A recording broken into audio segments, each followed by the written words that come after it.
দেশে ফিরলেন প্রধানমন্ত্রীর উপদেষ্টা জাহিদুর রহমান। দিল্লি বিমানবন্দরের ঘটনায় ব্যবস্থা নেবে ঢাকা।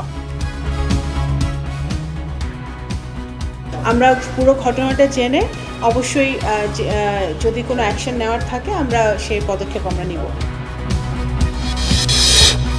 প্রধানমন্ত্রীর মালয়েশিয়া সফরে সর্বোচ্চ গুরুত্ব পাচ্ছে শ্রম বাজার উন্মুক্তের ইস্যু। সেখান থেকেই তিনি যাবেন চীনে।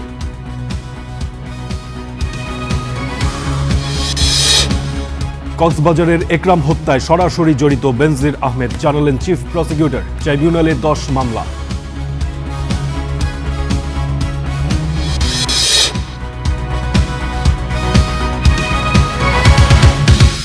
শিরোনামগুলো শুনছিলেন, এবার পুরো খবর জানাবো। প্রধানমন্ত্রীর তথ্য উপদেষ্টা জাহিদুর রহমানকে দিল্লি বিমানবন্দরে হয়রানির ঘটনায় তৈরি হয়েছে অস্বস্তি।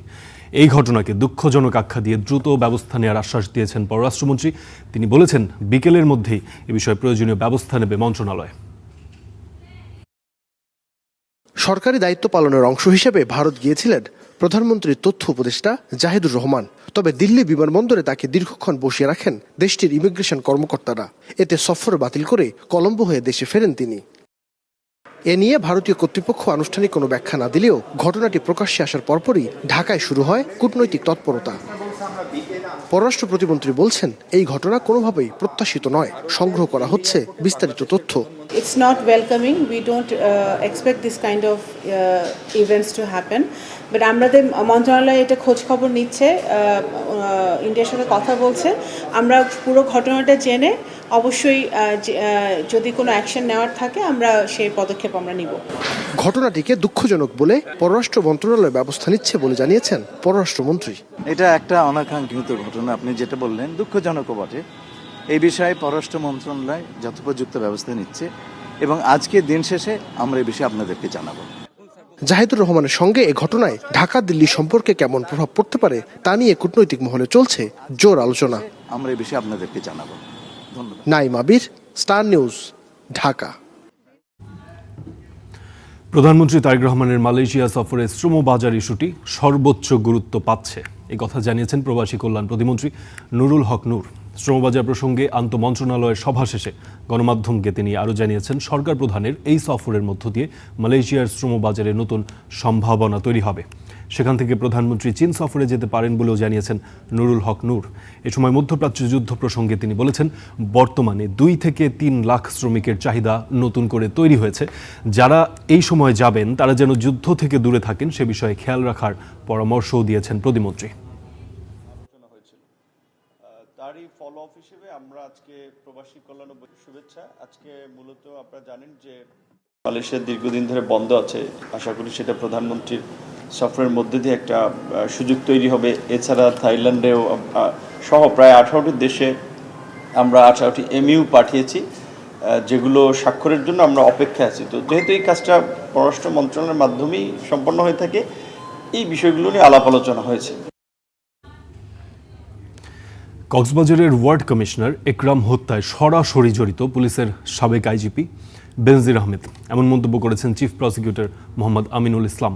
তিনি জানিয়েছেন, দুবাইতে গ্রেফতার বেনজিরের বিরুদ্ধে আন্তর্জাতিক অপরাধ ট্রাইব্যুনালে 10টি মামলা বিচারাধীন রয়েছে এবং তাকে গ্রেফতারে ট্রাইব্যুনালের গ্রেফতারি পরোয়ানা ইন্টারপোলে পাঠানোর প্রক্রিয়াও চলছে বলে জানিয়েছেন চিফ প্রসিকিউটর। 1000-2 লোক টোকায় নিয়ে আসবো, আমরা বাড়িতে বাড়ি থেকে টোকায় নিয়ে আসবো, মাটির তলে ঢুকলে সেখান থেকে বের করে নিয়ে আসবো। ক্ষমতা, দম্ভ এবং দুর্নীতির মাধ্যমে বিপুল সম্পদের মালিক এক ব্যক্তি বেনজির আহমেদ। র্যাব ও পুলিশের শীর্ষ পদে দায়িত্ব পালনের নানা ঘটনায় বারবার আলোচনা এসেছিলেন সাবেক এই পুলিশ মহাপরিদর্শক। দীর্ঘদিন আত্মগোপনে থাকা আলোচিত সমালোচিত এই সাবেক পুলিশ মহাপরিদর্শককে গত 12 জুন সংযুক্ত আরব আমিরাত থেকে গ্রেপ্তার করা হয়। সোমবার আন্তর্জাতিক অপরাধ ট্রাইব্যুনালের চিফ প্রসিকিউটর কথা বললেন তার গ্রেপ্তার, দেশে ফেরানো বিচারের মুখোমুখি করা নিয়ে।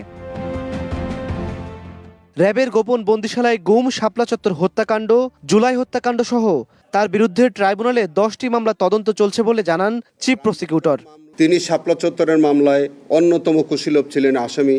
তার বিরুদ্ধে আমাদের তদন্ত প্রায় শেষ পর্যায়ে। তিনি শুধু শাপলা চত্বরের মাস্টারমাইন্ড না, তার বিরুদ্ধে আমাদের ওখানে প্রায় 10টির মতো মামলা এবং প্রত্যেকটার সাথে তার কানেকশন আছে। বেনজির আহমেদকে দেশে ফেরত পাঠাতে ট্রাইব্যুনালের গ্রেপ্তারি পরোয়ানা ইন্টারপোলে পাঠানোর প্রক্রিয়া চলছে বলেও জানান চিফ প্রসিকিউটর। ইমন মাহমুদ, স্টার নিউজ, ঢাকা। দর্শক, কিছুক্ষণ আগেই জানাচ্ছিলাম প্রধানমন্ত্রীর তথ্য উপদেষ্টা জাহিদুর রহমানকে নিয়ে যে অস্বস্তির ঘটনাটি ঘটেছে সে বিষয়ে খোঁজ খবর রাখছেন আমাদের সহকর্মী নাইম আবির। সরাসরি যুক্ত হচ্ছি তার সঙ্গে। নাইম, কিছুক্ষণ আগে আমরা একটি প্রতিবেদন দেখছিলাম, সেখানে বলা হচ্ছিল যে বিকেলের মধ্যেই পররাষ্ট্রমন্ত্রী খলিলুর রহমান বলেছেন যে বিকেলের মধ্যেই ঢাকা একটি ব্যবস্থা নেবে বা প্রতিক্রিয়া দেবে। কি আপডেট আছে আপনার কাছে?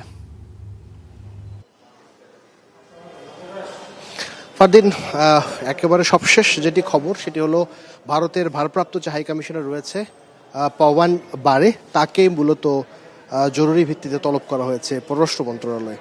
এবং নিশ্চয়ই আপনি জেনে থাকবেন যে ঘটনাটি ঘটেছে, পররাষ্ট্রমন্ত্রী কিছুক্ষণ আগে যখন আমাদের সঙ্গে কথা বলেছেন এই ঘটনায় ঢাকা ব্যবস্থা নিবে, পররাষ্ট্র যে প্রতিমন্ত্রী তিনিও কথা বলেছেন যে খবরাখবর তথ্যপত্র সংগ্রহ করা হচ্ছে। এবং বিকেলের কথা যেটি বলা হচ্ছিল যে বিকেলের নাগাদ একটি ব্যবস্থার যে ব্যাপারটি সেটি ঘটবে, সেটি আসলে ঘটলো।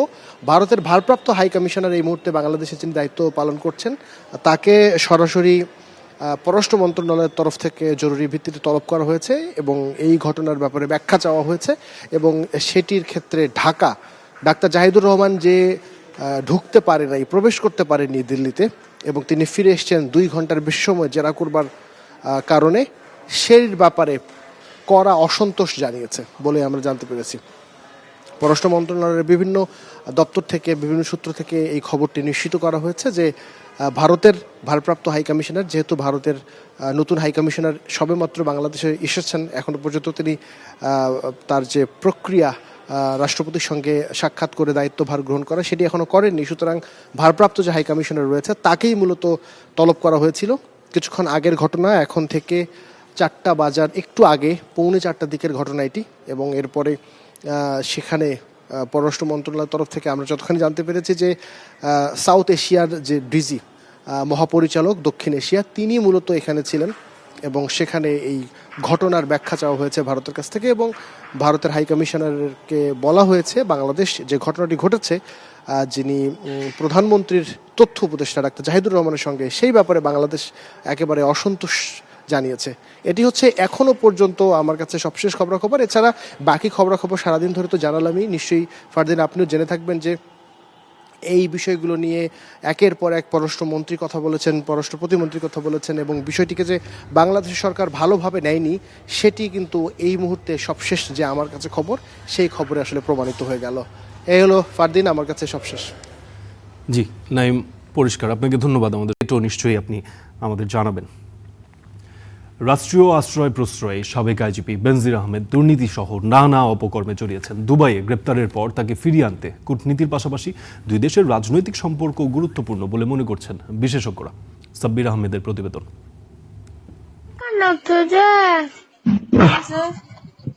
হ্যালো, 2018 সালের 26 মে মুঠোফোনের এই আর্তনাদেই স্পষ্ট হয় র্যাবের কথিত ক্রসফায়ার নাটক এবং নির্মম নিষ্ঠুর হত্যাযজ্ঞের কথা। কক্সবাজারের টেকনাফের কাউন্সিলর একরামের এই হত্যার ঘটনায় সমালোচনার ঝড় ওঠে দেশে বিদেশে। সেই জেরেই মার্কিন পররাষ্ট্র মন্ত্রণালয় তৎকালীন র্যাব মহাপরিচালক বেনজির আহমেদের বিরুদ্ধে নিষেধাজ্ঞা জারি করেছিল। পুলিশ সদর দপ্তরের সূত্র বলছে তার বিরুদ্ধে 17টি বৈষম্য বিরোধী হত্যা ও হত্যা চেষ্টা সহ অন্তত 27টি মামলা রয়েছে। তার পরিবারের বিরুদ্ধে কয়েকশো কোটি টাকা অবৈধ সম্পদ অর্জনের অভিযোগ দুদকের। দীর্ঘদিন উনি ছিলেন বিভিন্ন ক্যাপাসিটিতে, পুলিশ কমিশনার, র্যাবের ডাইরেক্টর জেনারেল, তারপরে পুলিশের আইজি। দীর্ঘদিন যেহেতু ছিলেন, ওই সময় যেহেতু তার এসব অভিযোগের ব্যাপারে কোনো ধরনের প্রতিকারমূলক উদ্যোগ অথবা কোনো অনুসন্ধান করা হয়নি, তাতে তো মনে হয় যে এটা আসলে রাষ্ট্রীয় প্রশ্রয়ই হয়েছে। সাবেক এই আইজিপির মতে সরকারি চাকরিতে থেকে তিনি যা করেছেন তা চাকরি বিধিমালার সুস্পষ্ট লঙ্ঘন। আসলে তখন তো পুরো রাষ্ট্রযন্ত্রই আসলে বলা যায় দুর্নীতিগ্রস্ত ছিল। একটা ফ্যাসিস্ট রেজিম যেহেতু ছিল, তারা তাদের ক্ষমতা আঁকড়ে ধরে থাকতে তারা সব ধরনের অনৈতিক, অন্যায়, বেআইনি কাজ করেছে। পুরো প্রশাসন যন্ত্র অথবা রাষ্ট্রযন্ত্রের অংশ হিসেবেই বলা যায় যে তৎকালীন আইজি পুলিশ এই কাজগুলো করেছে। বিশেষজ্ঞরা বলছেন, সংযুক্ত আরব আমিরাতে গ্রেপ্তার বেনজিরকে ফেরাতে কূটনৈতিক সম্পর্কের পাশাপাশি প্রয়োজন রাজনৈতিক সুসম্পর্ক। স্বরাষ্ট্র মন্ত্রণালয় থেকে পররাষ্ট্র মন্ত্রণালয় লিখবে, পররাষ্ট্র মন্ত্রণালয় তখন ইউএই সরকারকে জানাবে, ইউএই সরকার তখন সেটা সিদ্ধান্ত নেবে তারা কীভাবে, তাদের অভ্যন্তরীণ কিছু কাজও থাকবে, সেটা তারা সম্পূর্ণ করে যে কদিন সময় লাগে তারপর হয়তো এখানে পাঠানোর ব্যবস্থা করবে। কিন্তু মোটা দাগে কূটনৈতিক কিছুটা রাজনৈতিক উপাদান থাকতে পারে। বেশ জটিলতা আছে, মানে অত সিম্পল না। আবার অনেক সময় হয় যে দুই রাষ্ট্রের মধ্যে যদি একটা ভালো আস্থা থাকে তখনও কিন্তু কি বলা হয় সহজ হয়ে যায়। অনেক সময় হয় যে এসব ব্যক্তি আবার একাধিক পাসপোর্ট রাখে, তো তারা তখন বলবে যে আমি এই পাসপোর্ট না আমার এই পাসপোর্ট, সেই জায়গায় আবার কি বলা হয় না ফেরার বিষয় চলে আসে। দুদকের আবেদনের প্রেক্ষিতে ইন্টারপোলের সহায়তায় গেল 12 জুন দুবাইয়ে গ্রেপ্তার করা হয় সাবেক আইজিপি বেনজির আহমেদকে। Sabbir Ahmed, star news, Dhaka. সম্প্রতি আদ্দিন মেডিকেল কলেজ হাসপাতালে 6টি নবজাতক শিশু মৃত্যুর ঘটনায় হাসপাতালের অবস্থান তুলে ধরছেন আদ্দিন ফাউন্ডেশনের নির্বাহী পরিচালক ডক্টর শেখ মহিউদ্দিন। আমরা সরাসরি যুক্ত হচ্ছি সেখানে। সুতরাং আমাদের যে কাজগুলি আছে আমরা আশা করি আর সপ্তাহখানেকের মধ্যে আমাদের শেষ হয়ে যাবে। তো আমাদের এই হচ্ছে আমাদের মানে ইয়ারের যে সমস্যাটা, ইয়ার ভেন্টিলেশনের সমস্যা, সেই সমস্যাটার আমাদের সমাধান ইনশাআল্লাহ হয়ে যাবে। আর লাস্টে ওনাদের একটা কনসার্ন ছিল, সেটা হচ্ছে বেকারি কনসার্ন, যে আমাদের উপরে যেটা বেকারি আছে। আপনারা জানেন যে বেকারিতে আমাদের লাইসেন্সগত কোনো সমস্যা নাই, তারপরও যেহেতু সরকারের আপত্তি আমরা এই লাইসেন্সটাও আমরা এই বেকারিটাও স্টপ করে দিচ্ছি। প্রায় এখানে 700-800 কর্মী ছিল আমাদের কারোর কাজ করতো, গরিব মানুষ তারা কাজ করতো। তাদের কথা আমি চিন্তা করিনি, তাদেরকে বলছি আমি অন্য জায়গায় এই করবো, ব্যবস্থা করবো। আপাতত আমি বেকারিটা বন্ধ করে দিচ্ছি। বেকারিটা বন্ধ করে আমরা অন্য জায়গায় যে শিফট করবো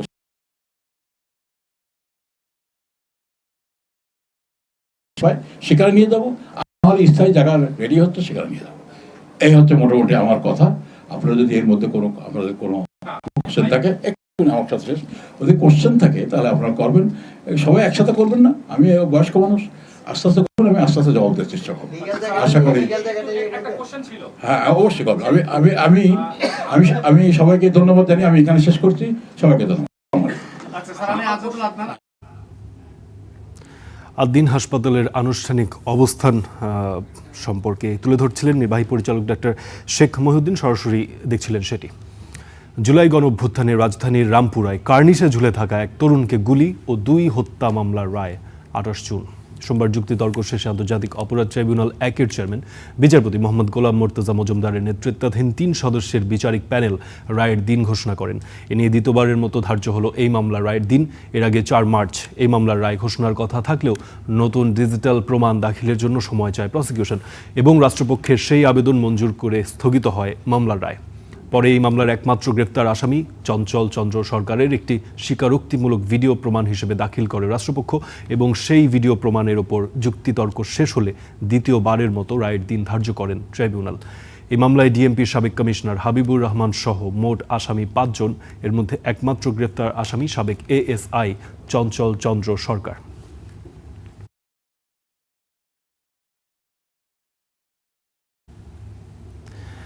কুষ্টিয়া সীমান্তের শূন্য রেখায় থাকা নারী শিশু সহ 12 জনকে 4 দিন পর ফেরত নিয়েছে বিএসএফ। তবে নতুন করে কুড়িগ্রামের রৌমারীতে পুশিন ঘিরে নতুন করে বেড়েছে উত্তেজনা। এছাড়াও বিভিন্ন সীমান্তে অব্যাহত আছে পুশিন চেষ্টা এবং সতর্ক অবস্থানে আছে বিজিবিও। জোরদার আছে টহল ও নিরাপত্তা। কুষ্টিয়ার দৌলতপুরের প্রাকপুর সীমান্ত, সেখানকার শূন্যরেখায় প্রায় 4 দিন ধরে আটকা ছিলেন নারী ও শিশুসহ 12 জন। শেষ পর্যন্ত ব্যর্থ হয় বিএসএফের পুশিন চেষ্টা, সবাইকে ফেরত নেয় ভারতীয় সীমান্তরক্ষী বাহিনী। জয়পুরহাটের হাটখোলা সীমান্তে এক বৃদ্ধকে ঠেলে পাঠানোর চেষ্টা করে বিএসএফ, বাধা দেয় বিজিবি। বাধ্য হয়ে ওই বৃদ্ধকে ফেরত নিলেও সীমান্তে কমেনি উত্তেজনা। কিছু শ্রমিক ধান কাটতেছে, ওনার কাছে যাই খাবার চাই, তো ওরা বললো যে আপনার বাড়ি কোথায়, চাল চলন থেকে ভারতে বুঝা পারছে কোনো ভেজাল যদি না হয় এই জন্য পুশিং এর জন্য আমার সঙ্গে সঙ্গে ব্যাক করে দিয়েছে ওখানে। চুয়াডাঙ্গার দর্শনা সীমান্তে কয়েক দফা পুশিনের চেষ্টার পর সতর্ক অবস্থানে বিজিবি, পাশে দাঁড়িয়েছে গ্রামবাসী। জেলার 113 কিলোমিটার সীমান্ত জুড়ে বাড়ানো হয়েছে নিরাপত্তা। সীমান্ত এলাকায় 6 বিজিবি সর্বোচ্চ সতর্ক অবস্থায় রয়েছে। কোনো অবস্থাতেই যেন অবৈধ অনুপ্রবেশ বা পুশিং সংঘটিত না হয় সে লক্ষ্যে সীমান্তে আমরা অতিরিক্ত সতর্কতা জারি করেছি এবং টহল ও জনবল বৃদ্ধি করা হয়েছে। এছাড়া অন্য সীমান্তগুলোতেও সতর্ক অবস্থানে আছে BGB. Desk report, star news. প্রধানমন্ত্রীর সাথে সম্পাদক পরিষদের বৈঠক শেষে সচিবালয়ে কথা বলছেন প্রধানমন্ত্রীর প্রেস সচিব। আমরা সরাসরি যুক্ত হতে চাচ্ছিলাম সেখানে, তবে দর্শক আমরা যে খবরটি পেয়েছি যে ইতিমধ্যেই সেটি শেষ হয়ে গেছে। আমরা পরবর্তী প্রসঙ্গে চলে যেতে চাই। ইসলামী ব্যাংকের গ্রাহকদের আস্থা ধরে রাখতে কাজ করবেন বলে জানিয়েছেন ব্যাংকটির দায়িত্ব পাওয়া বাংলাদেশ ব্যাংকের নির্বাহী পরিচালক জহির হোসেন। সকালে এক সংবাদ সম্মেলনে তিনি আরও জানিয়েছেন ব্যাংকের বোর্ডের নীতি নির্ধারণে কাজ করবেন তিনি, আর ব্যাংক পরিচালনার দায়িত্ব পালন করবেন ব্যাংকটির কর্মকর্তারা। এ সময় ইসলামী ব্যাংকের ভারপ্রাপ্ত এমডি জানিয়েছেন সংকট এড়াতে ব্যাংকটিকে আরও ২৫০০ কোটি টাকা ধার দিয়েছে বাংলাদেশ ব্যাংক। রোববার ইসলামী ব্যাংকের পর্ষদ ভেঙে দিয়ে এক সদস্যের নতুন বোর্ড গঠন করে বাংলাদেশ ব্যাংক। এতে বাংলাদেশ ব্যাংকের নির্বাহী পরিচালক মোহাম্মদ জহির হোসেনকে সমস্ত ক্ষমতা দিয়ে নিয়োগ দেওয়া হয়। নিয়োগ পাওয়ার পর সোমবার ইসলামী ব্যাংকে আসেন জহির হোসেন। ইসলামী ব্যাংকে আমানতকারীদের আস্থা ফিরিয়ে আনতে ও লেনদেন স্বাভাবিক করতে কাজ করা হবে বলে জানান তিনি। এখন ইনশাল্লাহ আর কোনো অসুবিধা হবে না, গ্রাহকদের আর পিছনে ফিরে তাকাতে হবে না। আপনারা নির্বিঘ্নে আপনাদের লেনদেন করবেন, স্বাভাবিকভাবে লেনদেন চলবে। আপনাদেরকে আমাদের যে ম্যানেজমেন্ট টিম আছে তারা সহযোগিতা করবে। ব্যাংকের বোর্ডের নীতি নির্ধারণে কাজ করবেন বলে জানান জহির হোসেন, আর ব্যাংক পরিচালনায় কর্মকর্তারা দায়িত্ব পালন করবেন। এছাড়া পুরানো মালিকদের কাছে মালিকানা ফিরিয়ে দেওয়ার বিষয়ে আদালতের সিদ্ধান্ত বাস্তবায়ন করা হবে বলে জানান তিনি। সেটা তো আদালতের নির্দেশনা অনুযায়ী আমরা কাজ করব। আদালতের নির্দেশনার বাইরে তো আমরা কিছু করতে পারবো না, যেহেতু বিষয়টা lying with the court. Islami bank তারল্য সংকটে সোমবার আরও ২৫০০ কোটি টাকা বাংলাদেশ ব্যাংক থেকে ধার পেয়েছে। তবে পুরানো পর্ষদ ভেঙে দেওয়ায় এদিন টাকা উত্তোলন কমে গেছে বলে জানান ভারপ্রাপ্ত এমডি। সেই চেয়ারম্যান যখন বাতিল হয়ে গেছে, কাজে সাধারণভাবেই আমাদের সেই গ্রাহকদের আস্থা ফিরে আসার কথা। আমরা আজকের অভিজ্ঞতা আমরা দেখছি যে অনেকে এসে লাইন দিয়েছে টাকা উঠানোর জন্য, যখনই শুনছে যে চেয়ারম্যান বাতিল হয়ে গেছে অনেকেই আবার কিন্তু ফেরত চলে গেছে। অপরদিকে চেয়ারম্যান খুরশিদ আলম সহ পর্ষদ ভেঙে দেওয়ায় গভর্নরকে ধন্যবাদ জানিয়েছে ইসলামী ব্যাংক সচেতন গ্রাহক ফোরাম। তবে ইসলামী ব্যাংকিংয়ে অভিজ্ঞ, সৎ ও দক্ষ ব্যক্তিদের দিয়ে পর্ষদ পুনর্গঠন সহ ৭ দফা দাবিতে আন্দোলন চলবে বলে জানিয়েছেন তারা। আমাদের 7 দফা দাবি এখনো আমরা 7 দফা দাবির পক্ষে আর রয়েছে, ফলে আমাদের এই দাবি আদায় না হওয়া পর্যন্ত আমরা আন্দোলন চালিয়ে যাব। ইসলামী ব্যাংকের সর্বনিম্ন ৫ সদস্যের একটি পূর্ণাঙ্গ পর্ষদ দেওয়ার কাজ চলছে বলে জানিয়েছে বাংলাদেশ ব্যাংক। আতাউর নিয়ন, স্টার নিউজ, ঢাকা। চট্টগ্রামের আনোয়ারায় মা মেয়ে হত্যার যে বিষয়টি সেটি আর্থিক লেনদেন সংক্রান্ত বিরোধের জেরেই হয়েছে, এমনটি জানিয়েছে পুলিশ তাদের ব্রিফিংয়ে, এবং গ্রেফতার করা হয়েছে প্রতিবেশী তেজি বড়ুয়াকে। অন্যদিকে রাউজানে যুবদল নেতা হত্যার ঘটনায় এখনও ধরা পড়েনি কেউ। শনিবার রাতে আনোয়ারার চেনামতি এলাকার বাসায় ঢুকে মা মেয়েকে হত্যা করা হয়। ঘটনার একদিন পর রহস্য উদ্ঘাটন করেছে চট্টগ্রাম জেলা পুলিশ। ব্রিফিংয়ে পুলিশ জানায়, ঘটনার পর তদন্তে নামেন তারা। রবিবার রাতে পটিয়া থেকে গ্রেফতার করা হয় প্রতিবেশী রিমন বড়ুয়াকে। আর্থিক লেনদেন সংক্রান্ত বিরোধের জেরে এই হত্যাকাণ্ড বলে জানিয়েছে পুলিশ। উদ্ধার করা হয়েছে হত্যায় ব্যবহৃত চাকু ও নিহত এনি বড়ুয়ার মোবাইল ফোন। তাদের নিজেদের একেবারে অন্তদ্বন্দ্ব বা এই যে টাকা পয়সা ধারকে কেন্দ্র করে এই ঘটনা আসলে ঘটে। এই ঘটনার পিছনে আমরা অন্য কোনো উদ্দেশ্য পাই নাই, মোটিভ যেটা ছিল এটাই ছিল, এবং এখান থেকে আমরা সব কিছু উদ্ধার করেছি। আমরা একটা মামলা রেকর্ড হয়েছে থানায়, আর আমরা তাকে যেহেতু গ্রেপ্তার করেছি, আমরা এই যে আইনগত যে প্রক্রিয়াগুলো আছে খুব দ্রুত আমরা এটা শেষ করে ফেলবো। এদিকে রাউজানে যুবদল নেতা মাসুদুল হক হত্যার ঘটনায় এখনও ধরা পড়েনি কেউ। পুলিশ বলছে জড়িতদের ধরতে অব্যাহত আছে অভিযান। মার্ডার মামলা ছিল, তাদের নামে অনেক মামলা আছে, তো এরা একেবারে চিহ্নিত সন্ত্রাসী আশেপাশের এলাকারই, এবং তারা আমরা হয়তোবা ধারণা করছি যে কোনো কোনো স্বার্থের কারণে তারা হয়তো ভাড়াটিয়া হিসেবে হয়তো এটা আসতে পারে বা ব্যবহার হতে পারে। তো এটা আমরা না ধরা পর্যন্ত আসলে ওটা আমরা করতে পারতেছি না। আমরা আগে ধরি, তারপরে আমরা হয়তো এটার মোটিভটা সম্পর্কে জানতে পারবো। সামাজিক যোগাযোগ মাধ্যমে ছড়িয়েছে মাসুদুল হক হত্যার সময়কার ফুটেজ। তাতে দেখা গেছে সিএনজি চালিত অটোরিকশায় আসা 6 দুর্বৃত্ত গুলি করে পালিয়ে যায়। 3 জনের হাতে পিস্তল আর 2 জনের হাতে ছিল shotgun. Syed Tamim Mahmud, Star News, Chittagong.